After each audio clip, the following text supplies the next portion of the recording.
Good day, everyone. I am here in Arizona, specifically at Tombstone, Arizona. You can see the gunfighters are out there ready to go. Looks like the Earps. Don't want to mess with the Earps. Ike Clanton thought law didn't go around here, around these parts, but he was wrong. When the Earps came to town, law did go around these parts. So anyway, we're here to explore. I think the first place we'll explore is the OK Corral, because it's right here on this side of the town where I parked. And so we'll hit that first, the OK Corral. They do gunfights, recreation of the whole thing, every day. So I don't know how often they do them, but we'll find that out. But you can actually walk back to the site and see pretty much where everyone was standing and get a little bit of a insider's look at what that gunfight was like. Not quite exactly like what you see in the movies, but still pretty interesting when you see it in real life there. All right, let's skin this smoke wagon and go to work. All right, you walk in here, and it's also the same place where the Historama is. This is where you come in to see the Historama, which is probably, I'm hoping it's still narrated by Vincent Price, which is kind of an odd choice, but from what I understand, the guy who developed this whole thing, he was friends with Vincent Price, so that's kind of why. Vincent Price is not really who you think of when you're thinking about the Wild West. So when you come in here for the show, this thing will turn around and they'll shine lights on it, and Vincent Price will tell you different stories about it. May come in here later and do that. And so this is the Historama area. But yeah, like I said, Vincent Price is not really who you think about. And then the Earps came to town. And behold, the blood soaked up through the sand and the vampires raised. No, it's not like that. Not like that at all. All right, Historama. So right here next to the old OK Corral. And so when you come in here to look at the gunfight, you can actually see the Historama as well. And they got some movie posters, Wild West movie posters, and then the skeleton here sitting on a piano. All right, put some pants on, for crying out loud.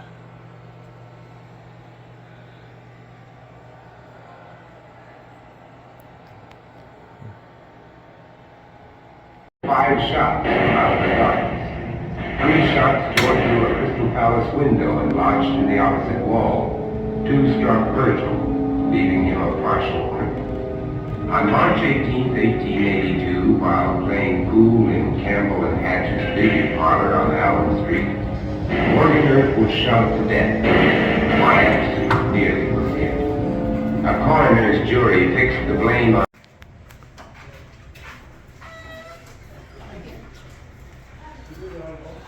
All right, it's $10, and that gets you into the Historama, the gunfight, and to the epitaph, where you can get a free copy of the newspaper. And so this part I'm showing you is tickets only past this point. But $10 for all those things, that's really good. So then you come out into this area.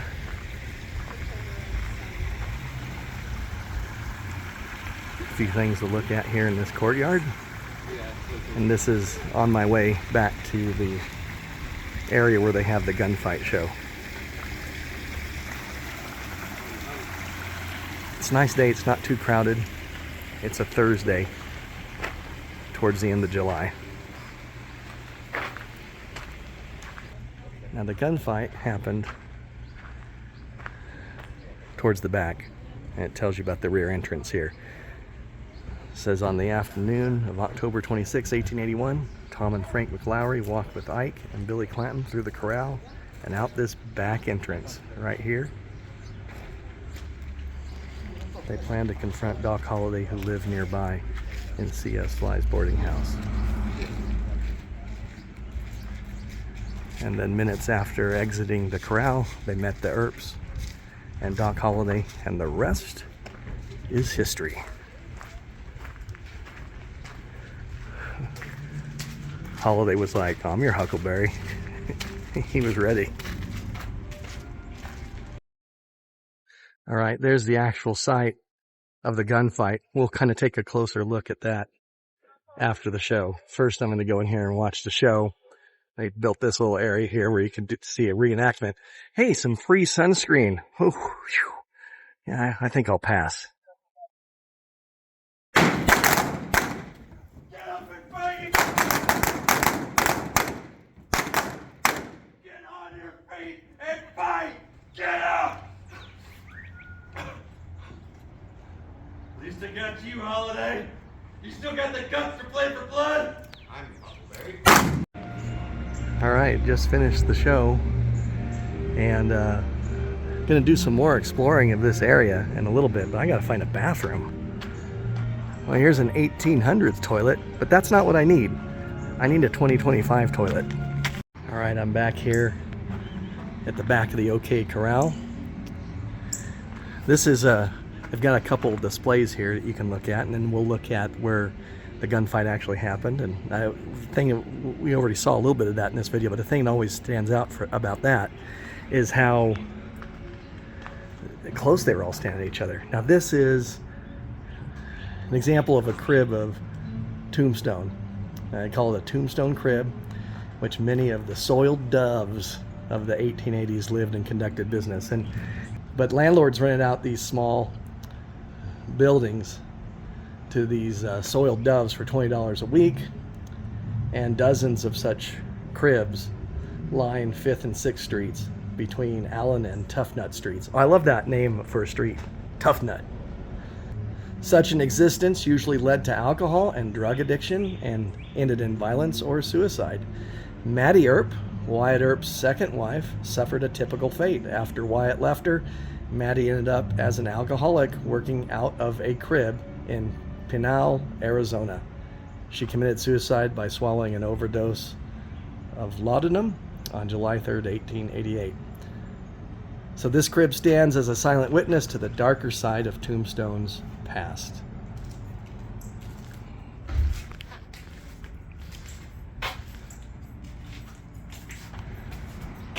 Just look at that sky. Beautiful. All right, now over here is where we see the gunfight staging, basically where they were. All right, and as you can see, they're pretty close to each other. Right over here is C.S. Fly's studio. He was a photographer, and boarding house, and this is where Doc Holliday was staying. So townsfolk, the cowboys, and even Indians posed for portraits. 1880s photographic equipment and camera are on display in there. And then you get to visit Doc Holliday's room and view over 100 of Fly's extraordinary photos of 1880s Tombstone and the Apache Geronimo. So we can go in there next. But again, you have the actual site here at the back of the OK Corral. So it's not quite like what it looks like in the movies and stuff where they're all spread out over a big space. They were pretty close to each other. And again, this is according to Wyatt Earp's account of it. And they have even a display here about his map of the gunfight at the OK Corral. So the gunfighters here are located according to this map drawn by Wyatt Earp in 1924. So, you know, it's recalling of information. So it may not have been exactly like this, but it's how Wyatt Earp remembered it.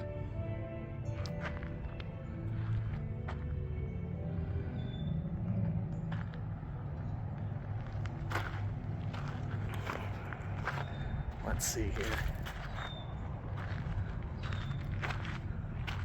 Morgan Earp.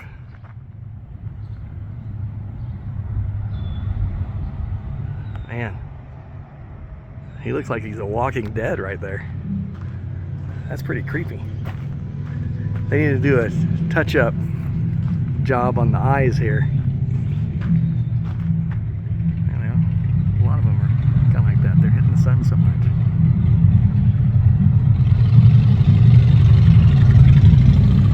All right. It'd be creepy if you were out here walking around at night. Welcome to the OK Corral, the West's most famous gunfight and gamblers who are now standing. As you look around, you can see the gunfighters, just as they stood on October 26, 1881. The four cowboys have gathered here in this narrow, vacant lot behind the OK Corral. Their best gunman, Frank McLaury, stands with his brother Tom. Ike Clanton, leader of the powerful Clanton gang, is accompanied by his kid brother Billy. They hope to confront Doc Holliday, who lives nearby in Fly's boarding house. Wyatt Earp and his brothers Virgil and Morgan Earp have just arrived, joined by Wyatt's good friend Doc Holliday. Virgil Earp, Tombstone's chief of police, orders the cowboys to put up their hands. In the next few seconds, nearly 30 shots will be fired. Both McLaury brothers and 19-year-old Billy Clanton will be killed.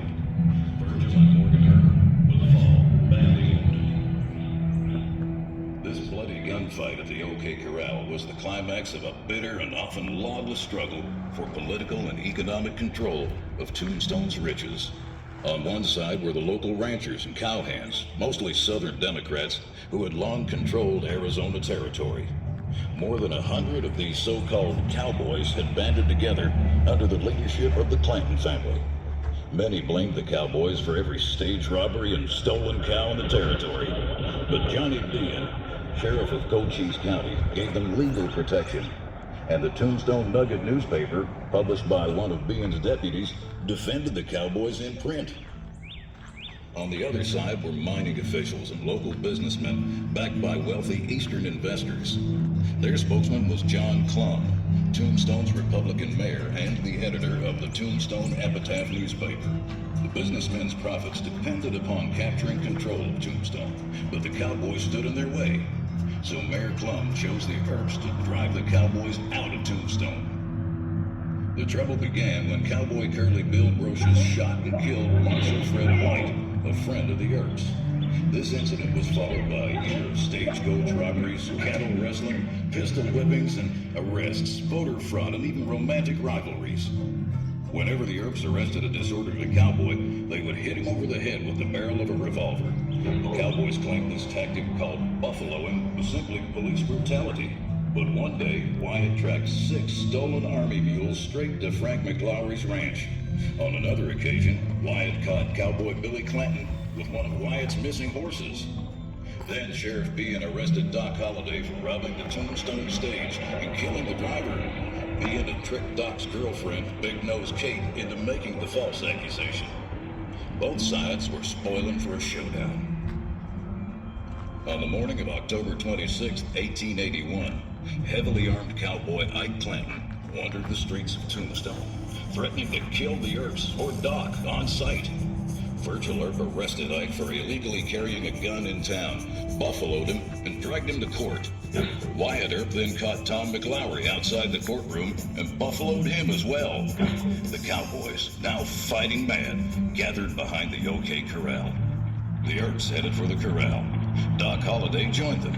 Sheriff Bean tried to stop them, claiming he had disarmed the cowboys, but they walked on into this vacant lot where you see them standing now.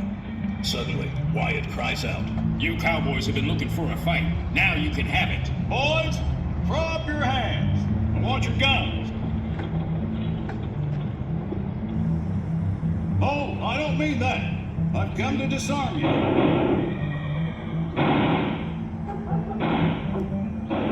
"This fight has commenced. Ike, either fight or get away." "Why? I'm hit." Well, a good one if you have. I'm shot right through. I got him. All right, let's go in here to the photographic display. So you can come in here and you can see an exhibit here. You got Geronimo. So this is Fly's Photographic gallery.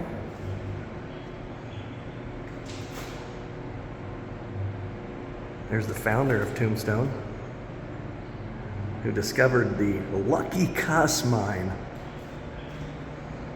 Mining for silver was a big thing. You've got some Tombstone pictures before 1882. Here's a good shot. Tombstone at its peak.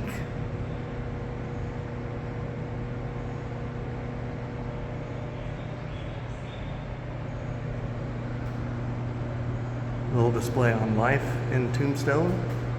Real cowboys. Even schools and sports. You know, there's a lot of other history to this town, the town too tough to die. But it's overshadowed by the story of the gunfight at the OK Corral. Here's some 1880s portraits. This guy looks like he's about ready to do a food challenge. Well, I used to live in the Old West.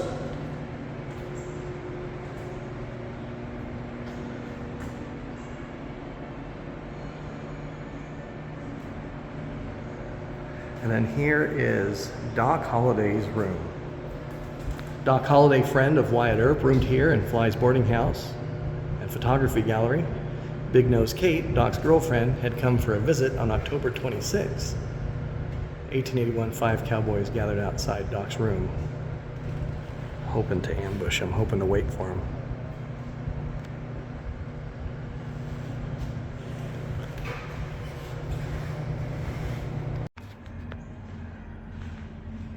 Then you can come over here and you get a little bit of a display of photography in the late 1800s. Look at those cameras. Now we can hold one in our pocket.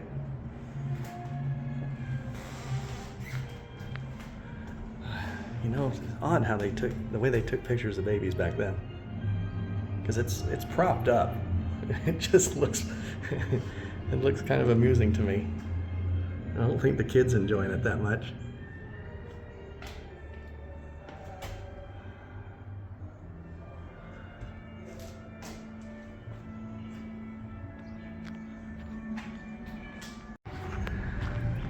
All right, here's an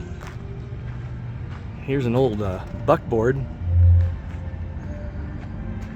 which the little plaque here says these were the pickup trucks of the 1880s, used by ranchers to carry and haul around light loads.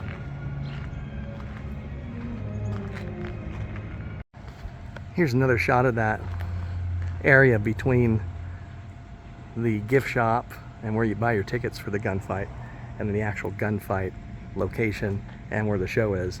And you can see they've got a lot of these, you know, carriages or wagons, and they even have a blacksmith down there who is not here today.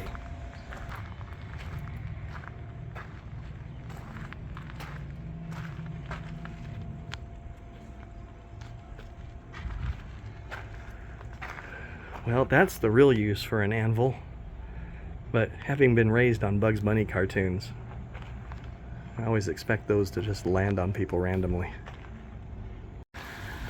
And then they have a little display here highlighting the founder, Ed Schieffelin, who discovered the Lucky Cuss mine in 1878. And there's the Lucky Cuss mine in 1880. And it got the name, you know, because someone said, "You're a lucky cuss." And so that's, I guess, how the mine got his name. Pretty neat. But, you know, like all mines, didn't last forever. Eventually it petered out. Right, so down that way where I just came, I came from that direction, that's where the OK Corral is. And between, oh, there's a cowboy there. You can tell because they got those red sashes. I walk across the street and he's like, "Get out of the way, lunger." It's like, I don't even have a cold. calling me a lunger. That's all right, the Earps will take care of them. You know, between that Historama, narrated by Vincent Price, and that Gunfight Corral show that you can watch, you know, and it's $10 for the both of those. You got $10 for that, for both of those, plus a free copy of the Tombstone Epitaph, which I will go pick up down here at the end of the street. And between all of that, you can see most of what Tombstone's all about just in that one section over there. And then you've got the rest of the town to explore, where there are shops and restaurants and even a little bit of music, which I don't want to get copyrighted for, so I'm going to shut this down for the moment. So again, you have different shops, there's restaurants,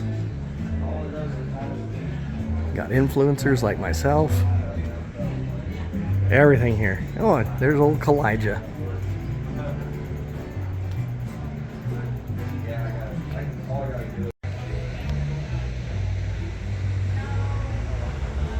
All right, here's Big Nose Kate's Saloon. They've got food here.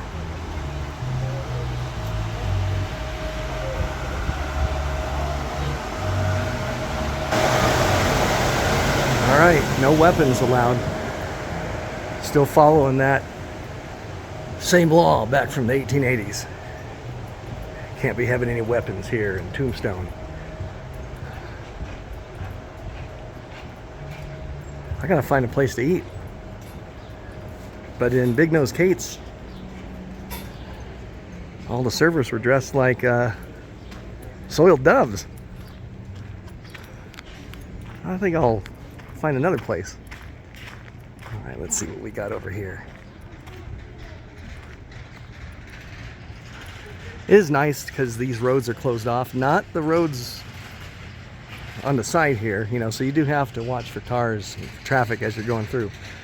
But the main street of Tombstone is closed to traffic, so you can walk around. You have the freedom to kind of get out in the street and take lots of pictures. Okay, so that's the Crystal Palace Saloon. And then over this way there's the Longhorn Restaurant. And then the Birdcage Theater is down here. Oh, then down that direction is where the mine is, the silver mine. You can take tours of that.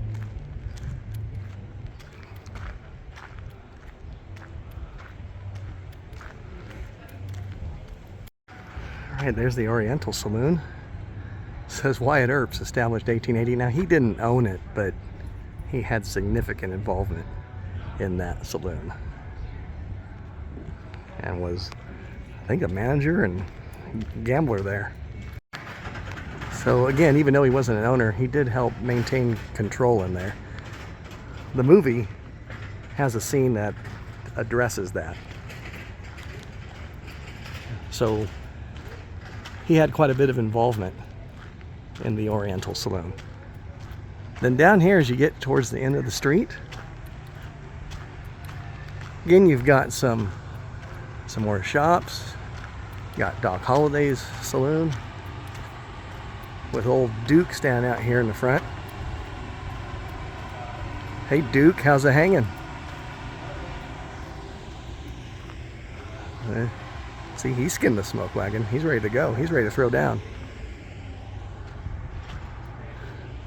Oh, I like this horse bench over here.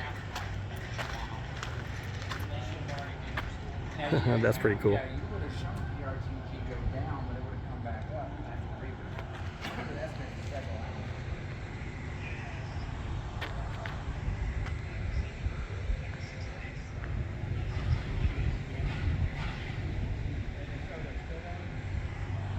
All right.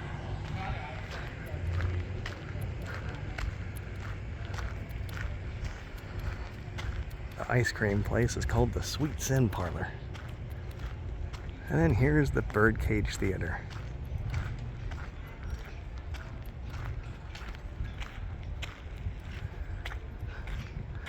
Another ice cream shop down here.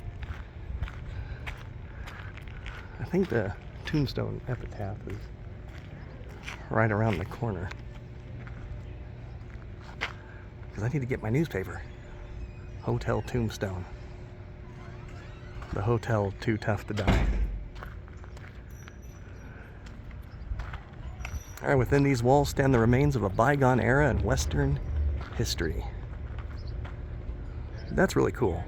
Preserved since 1881. Original barroom, gambling casino, dance hall, hand-painted stage, 14 bird cage cribs, orchestra pit, poker room, wine cellar, and basement bordello. Where are the soil doves at? Oh. And it's in this spot that Curly Bill Brocious killed Marshal Fred White here on October 28th, 1880. So right here in this spot where that happened, and that set off a whole chain of events that led to the gunfight at the OK Corral.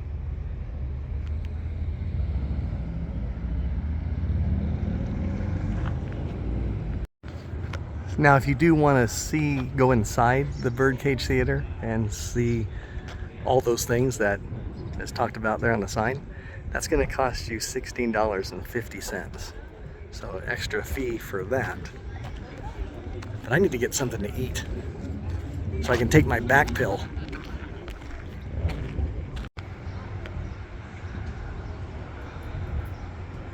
Oh, this guy here. This looks like it's Marshall Harding. And looks like he's about ready to say, "You get to fighting or I'll get away." I'll get away. I don't want to fight. I'm a peaceful person. So back in front of the Crystal Palace Saloon, and it's in this spot where Virgil Earp was ambushed and attacked and left crippled for life. It's tough times living in the Old West, and that was all part of the fallout from the gunfight at the OK Corral. And then down here, you're going to see the Campbell and Hatch Saloon, or where they had billiards. They had pool tables in there. Well, that's a sign of a city that's going downtown. You got a pool hall in town. Anyway, there's the Campbell and Hatch billiards, and this is where Morgan Earp was shot in the back while he was playing pool. Well, that's a heck of a way to go. And he didn't survive. The only one who, it's interesting, a lot of backlash from that, but Wyatt Earp, he was the last living one. He outlived his brothers and Doc Holliday, who died of tuberculosis in Colorado. So yeah, you've got these different historical plaques throughout the town. And so you can spend your time for free just walking around the town and reading those and get a good idea about life here in Tombstone. Right down here, this is off of the main street. I took one of the little side streets here. You've got this museum here in the corner, which is supposed to have the world's largest rose tree, as showcased on Ripley's Believe It or Not. You don't want to get stuck with those roses. Hurts, don't it? Featuring Tombstone's 1880s museum. Be an extra charge for that. You got another museum here, the Gunfighter Hall of Fame, and the old Tombstone Western Town, which is not old because that's the old one over there. But they got lots of different things for the tourists. Plenty to do. There's even an Ike Clanton's haunted house, which I'd never seen before. No way. Look at that. Man, I should have kept my old Metro and turned that into a pickup. The old Civic. Pimped out to be a pickup truck. Well, I tell you, you can only see things like that in Tombstone, baby. Well, I decided not to do the Birdcage Theater. I'll save that for next time. It's getting a little bit late and I still have some driving to do to get to my next stop for the night. But it was $16.50 to do that. You know, you do really good doing that Historama, a free copy of your Tombstone epitaph, and the gunfight, the recreation of the gunfight, and that's all for 10 bucks. I mean, you can't beat that. It's a great deal here in the town that's too tough to die. And then we'll finish off here with the courthouse, which was built and opened in 1882. And it's kept exactly the same as it was. There you go. They actually have a museum there. So there's lots of little attractions. I did the silver mine the last time, so that's certainly, I didn't do it this time, but I've done that before. That's really good. Kids will like that. Kids love caves and stuff. So that's Tombstone. I hope you enjoyed it. Hope you had a good time coming along with me as I am on my wanderings. Wow, look at this. It's a tree that yields French fries. I've never seen such a thing. All right, have a good one, everybody. Later.